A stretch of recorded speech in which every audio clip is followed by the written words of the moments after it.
ابن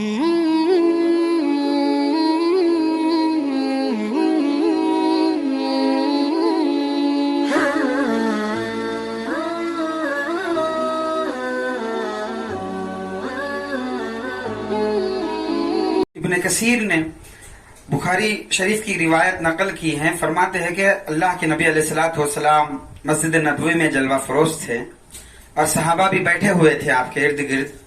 تو آپ نے سوال کیا. حضرت عبداللہ ابن عمر رضی اللہ تعالی عنہ اس کے راوی ہیں، کہتے ہیں کہ میں بھی ساتھ میں تھا، صحابہ بھی بیٹھے ہوئے تھے اور اللہ کے نبی علیہ الصلوۃ والسلام کسی معاملے پر مشورہ کر رہے تھے اور درمیان میں آپ نے کہا کہ بتاؤ وہ کون سا درخت ہے جو مسلمان کے مانند ہے. تمام صحابہ سے مخاطب ہو کے کہا. تو حضرت عبداللہ بن عمر کہتے ہیں کہ میں سوچا کہ میرے ذہن میں جواب آ گیا، لیکن میں کہہ دوں. میرے اس مجلس کے اندر ادھر ابو بکر بھی بیٹھے ہوئے ہیں، ادھر عمر بھی بیٹھے ہوئے ہیں. ان کبار صحابہ کو دیکھ کر میں اپنے آپ مناسب نہیں سمجھا کہ میں جواب دے دوں، اس لیے میں اپنے آپ کو خاموش بیٹھا، سوچ رہا تھا کہ شاید کہ وہی ہے جو میرے ذہن میں آئے. تو میں خاموش بیٹھا رہا. تو آپ نے کہا کہ بتاؤ وہ کون سا درخت ہے جو مسلمان کی طرح ہے.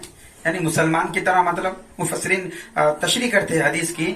محدثین کہتے ہیں کہ یعنی مسلمان ہمیشہ ایک حالت پہ رہتا ہے، میانہ روی، توسط، ہمیشہ خوشی میں ہو یا غم میں ہو، تکلیف میں ہو یا راحت میں ہو، نفع میں ہو نقصان میں ہو، ہمیشہ ایک ہی وقت میں ایک ہی حالت میں رہتا کہ ایمان کے ساتھ. اس کا دل اللہ سے لگا ہوا ہو، اس کے دل میں ہمیشہ ایمان کی چنگاریاں جلتی رہتی ہیں. ہاں ایمان بڑھتے رہتا ہے، کبھی گھٹتے رہتا ہے، لیکن ہمیشہ وہ ایک ہی حالت پہ رہتا ہے.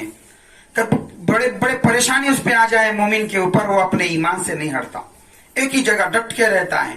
تو اللہ کے نبی نے فرمایا، جیسے تشبیہ دی کہ بتاؤ وہ کون سا درخت ہے جو ایک مومن کی طرح ہے. تو سب خاموش رہے، مجمع کے اوپر سکتہ طاری رہا. تو آخر میں اللہ کے نبی علیہ الصلوۃ والسلام نے کہا کہ وہ کھجور کا درخت ہے جو ہمیشہ ایک حالت پہ رہتا، ہر وقت پھل دیتے رہتا ہے، موسم کا محتاج نہیں ہے، نہ سردی میں نہ گرمی میں. گرمی میں کھجور آئے، سردی میں نہیں آئیں گے ایسا نہیں ہے، ہمیشہ کھجور دیتے رہتا ہے اور کبھی گرتا نہیں ہے، سوکھ جائے ہو جائے نہیں ہے، گرانے تک وہ اپنی جگہ پہ رہتا ہے. تو بہت سے خصوصیات عرب حضرات کھجور کے درخت کے بہرحال بہت طویل بات بحث ہے.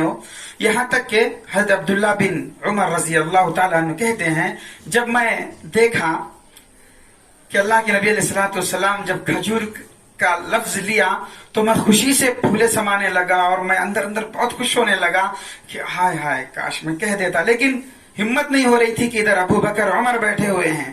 جب میں گھر پہنچا تو میرے باپ عمر سے کہا کہ ابا جان، میرے زبان تک میں کہنا چاہتا تھا مجلس کے اندر، جب اللہ کے نبی نے پوچھا تو جواب میرے ذہن میں آیا کہ کھجور کا درخت ہے. تو میں جواب دینا چاہا، لیکن آپ لوگوں کی تعظیم و تکریم نے میرے زبان پر قابو کر دیا، لگام لگا دیا. تو حضرت عمر نے کہا کہ اے بیٹا